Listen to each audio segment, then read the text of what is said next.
Hello everyone! Welcome and welcome back to my channel. Meron pong paalala ang Bureau of Immigration para sa mga magta-travel, lalo na this coming holiday. Pinapaalala po ng Immigration sa mga magta-travel international, also sa mga magta-travel pabalik sa Pilipinas na mag-register po sa e-travel para po sa smooth na operation or para po sa smooth na processing sa Philippine Immigration. So alam naman natin na kapag holiday, magpapasko na, lalo na sa New Year, upcoming New Year, and pagkatapos ng New Year, ay punong-puno po talaga ang airport niyan. So para maiwasan po natin yung mga hassle sa airport, mas maganda po na mag-register po tayo sa e-travel 72 hours bago po yung flight natin. Meron pong nagtanong kung yung e-travel daw ba and yung arrival card or departure card ay iisa lang. Yes po, kapag nakapag-register na po kayo sa e-travel for departure or for arrival, yun na po yung arrival and departure card. Meaning kapag meron na po kayong QR code from e-travel, hindi nyo na po kailangan pang mag-fill up ng arrival and departure card na nasa papel. So yun na po yung QR code from e-travel ang ipapakita nyo sa immigration. So again, kailangan lang po natin mag-register sa e-travel kapag magta-travel po tayo from galing sa Pilipinas to international countries. And kapag, for example, galing na tayo sa ibang bansa and babalik na tayo or uuwi na tayo sa Pilipinas, kailangan din po natin mag-register sa e-travel. Nakalagay po dito sa post nila, those who are required to register in the e-travel are arriving Filipino and foreign crew members and passenger. Yung mga uuwi sa Pilipinas or magta-travel to the Philippines na Filipino and foreign crew members and passengers, as well as departing Filipino passengers. Yung mga magta-travel na galing sa Pilipinas papunta sa ibang bansa, kailangan nyo pong mag-register sa e-travel. So ngayon, ang tanong, paano ba mag-register sa e-travel? So ngayon, ipapakita ko po sa inyo kung paano ba mag-register sa e-travel para makakuha po tayo ng arrival QR code or departure QR code. So, pwede po natin gamitin yung phone natin, laptop, computer, as long as meron po tayong internet connection kasi kailangan po talaga ng internet. So, the same lang po yung process kahit na phone po yung gamitin natin or laptop or computer. I-open lang po natin yung browser na ginagamit natin. Like, for example, yung Google Chrome. So, kapag na-open po natin yung browser, i-search po natin or i-type po natin ang etravel.gov.ph. So, ito po yung website ng e-travel. And enter. And ito na po yung makikita natin. Ito po yung official website nila. So, mag-ingat po tayo sa pag-search ng website ng e-travel para hindi po tayo mapunta sa website na scam. So, ito po yung website nila and ito nga, mag-register po tayo dito. And yung first po na gagawin natin dito, pili po tayo kung ano po yung passport na hawak natin. Philippine passport ba or foreign passport? So, dahil Philippine passport naman ang hawak ko, ito po yung i-click ko dito. And then next po ay citizenship. Ano ba tayo? Ano yung nationality natin or citizenship natin? So, dahil Filipino po ako, Filipino po yung i-click ko dito. Next ay travel type. Ito na po, arrival and departure. So, arrival, entering the Philippines. Kapag magta-travel or uuwi na po tayo sa Pilipinas, for example, galing tayong Germany and then magta-travel tayo pa uwi sa Pilipinas, itong arrival po ang i-click natin. Ang departure naman po, leaving the Philippines. Kapag, for example, magta-travel tayo papuntang Germany and then galing po tayo sa Pilipinas. So, ito pong departure ang kailangan nating piliin dito kapag magta-travel po tayo papunta sa ibang bansa galing sa Pilipinas. And then next po ay transportation type. Ano po yung sasakyan nyo sa pag-travel nyo? Airplane po ba or barko? So kapag airplane, dito po tayo sa air. Kapag barko naman, dito po tayo sa sea. And next po ay date of departure. Kailan po yung alis natin sa Pilipinas? Dahil departure naman yung pinili natin dito, kailangan po natin ilagay dito yung departure date natin. Kailan po yung flight natin paalis sa Pilipinas. So, i-click lang po natin dito and piliin po natin yung date ng flight natin na makikita po natin sa ticket. So again, kaya ito lang po yung mga days na available dito sa date. Dahil po, sabi nga po nila na pwede po tayong mag-register 72 hours bago po yung flight natin. Up to 72 hours. So mga 3 days bago po yung flight natin, pwede na po tayong mag-register. So, para maiwasan po natin na ma-hassle po tayo sa airport, mas maganda na mag-register po tayo bago po tayo pupunta sa airport. Kasi baka mamaya doon sa airport wala na tayong internet or mahina yung internet connection. So, mahihirapan po tayong mag-register kasi nga kailangan po ng internet connection kapag mag-register po dito. So, for example, yung departure natin, yung alis natin sa Pilipinas ay December 15. So, i-click po natin yung 15. And then next po ay enter email. So, ilalagay po natin dito yung email address na ginagamit po natin. And make sure po na active po yung email address na yon na nakakatanggap po ng emails. Kasi, isisend po nila sa email natin yung QR code natin. Re-enter email. I-type po ulit natin yung email address natin. And then next po, i-click po natin itong box dito. I have read and agreed to the data privacy and affidavit of undertaking. So, i-click po natin ito para mag-proceed po tayo. And then, eto na nga, kailangan po natin i-click ang yes, I agree. And then, continue na po tayo. So, next po, ito naman po yung i-fill up natin. Personal profile. Fill up your personal information. Meron po silang note dito. Attention to all travelers. Please ensure that the information you provide is exactly the same with your passport details to avoid further inspection during conduct of border formalities. So, dapat kung ano po yung nakalagay sa passport nyo, yun din po yung ilalagay nyo dito. Dapat match po siya, dapat the same po talaga siya sa passport natin. Kindly double-check your encoded data for a smooth and hassle-free journey, as inconsistent, inaccurate information may result in delay. So, para tuloy-tuloy po yung inspection natin sa immigration, make sure na tama po lahat yung mga information na nilagay po natin. So, now, first name. Ano po yung pangalan natin? So, dapat, kung ano man yung nasa passport natin, yun din po yung ilagay natin. Next ay middle name. So, yung middle name ay optional po siya. Kung wala po tayong middle name sa passport, wag na lang din po nating lagyan. And then, yung apelido po natin.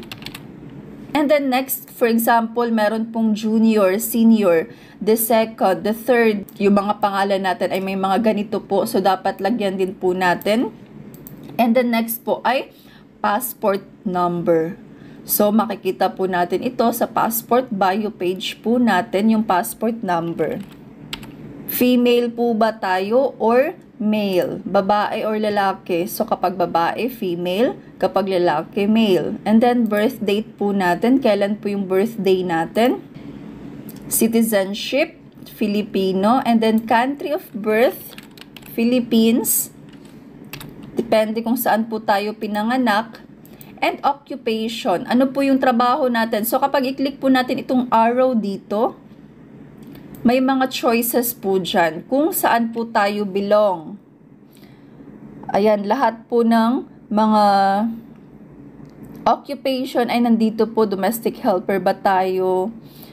Airline crew, housewife, And for example, wala tayong trabaho, unemployed po tayo. So, ito pong unemployed yung i-click po natin. So, for example, nawala po dito yung work natin, wala dito sa choices. Kahit ito lang pong worker or laborer po yung i-click natin as long as kung meron tayong trabaho or professional something po tayo or military po ba tayo. Basta as long as belong po siya dito, pwede po nating piliin. So, wag po kayong mag-alala kung mali po yung mapili nyo. Hindi naman po yan siya, talaga, for example, na mali lang yung pindot nyo. So, walang problema po yan siya. Basta, ang importante po talaga yung mga spelling po ng pangalan natin, yung passport number, and yung birth date kailangan ay the same po sa passport. Kasi hindi naman nakalagay sa passport yung occupation natin. So, kung for example, mali yung mapili nyo dito, walang problema. And then next po ay mobile number. Ano po yung mobile number natin? And next po tayo. Permanent country of residence. Saan po tayo permanently na nakatira? Of course, sa Philippines, for example, or kung sa ibang bansa man, depende po kung saan po yung country, kung saan po yung permanent country of residence nyo. State or province, again, kapag i-click po natin itong arrow dito, makikita po natin yung mga choices and pipili lang po tayo kung saan po tayo na province. And ayan nga, makikita po natin yung mga municipality or city ng Abra. And then, barangay, meron din po sila dito. Depende lang po kung saan po tayo nakatira. And ito pong house number, building, or street. Diba, usually purok po yung ginagamit natin. So, ilagay po natin yung purok po natin dito. And kung meron man po kayong house number, mas maganda, ilagay din po natin yung house number natin. For example, 1A yung house number natin. And then yung purok po natin. Purok masayahin. And then next ay address line 2. Optional po ito siya. Kung nandito naman po lahat yung address natin, ay itong address line 2 ay hindi na po kailangan. Okay lang po na blank po yan siya. Then, next na po natin. Okay lang po kahit blanco po itong address line 2. Next po ay travel details.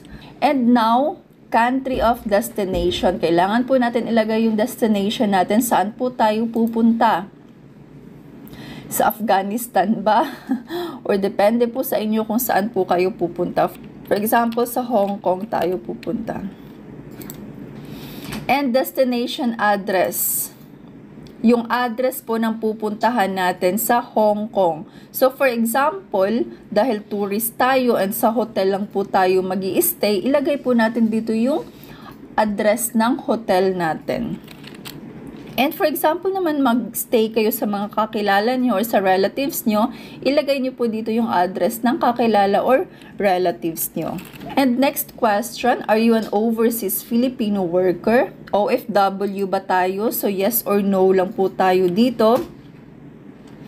Kung hindi naman, no. Kung OFW po tayo, then yes. Purpose of travel. Ano po yung purpose? Kung bakit po tayo aalis ng Pilipinas, ano ba ang gagawin natin sa ibang bansa? So, meron po dito business, convention, conference. Depende po sa inyo kung saan po kayo dito belong, kung ano man yung purpose ng travel nyo. For example, for pleasure lang, for example, magtutour lang naman tayo sa Hong Kong, then ito po yung piliin natin, holiday, pleasure, or vacation. And now, date of return. Kailan po yung balik natin sa Pilipinas? For example, yung balik po natin ay December 27. And next ay traveler type. Ano po ba tayo? Passenger po tayo, pasahero. And name of airline. So, itong name of airline, makikita po natin sa ticket natin kung saan po nakabook yung ticket natin. For example, sa Air Hong Kong tayo nakabook o kaya sa Air Asia or Philippine Airlines, Cebu Pacific, depende po kung saan po kayo nakabook ng ticket. Okay, for example, Cebu Pacific tayo. And then, flight number. So, itong flight number makikita po natin sa ticket natin. So, airport of departure. Saan po tayo na airport manggagaling? For example, sa Cebu tayo. And ito naman po, seat or bed number. Ito po ay optional dahil makikita naman po natin yung seat number natin sa boarding pass natin. So, pwede naman po siya na blanco po muna dahil wala pa naman tayong boarding pass. Hindi pa natin alam yung seat number natin. So, optional naman siya. Okay lang na blanco. So, next po tayo. So, eto na po yung summary ng information po natin. So, dapat i-double check po talaga natin kung tama po ba yung mga information dito. And kung tugma po ba ito sa passport natin. Also, yung address po natin, kung tama ba yung travel details natin. So, i-double check po natin lahat. And kapag, for example, okay na, tama naman lahat, then i-submit po natin. So, congratulations! Okay na po. Ito na po yung QR code na ipapakita po natin sa Philippine Immigration kapag magpa-flight na po tayo. So, pwede nyo po itong i-print dito or i-check nyo po yung email address na nilagay nyo po kanina dahil magsisend din po sila doon ng QR code po natin.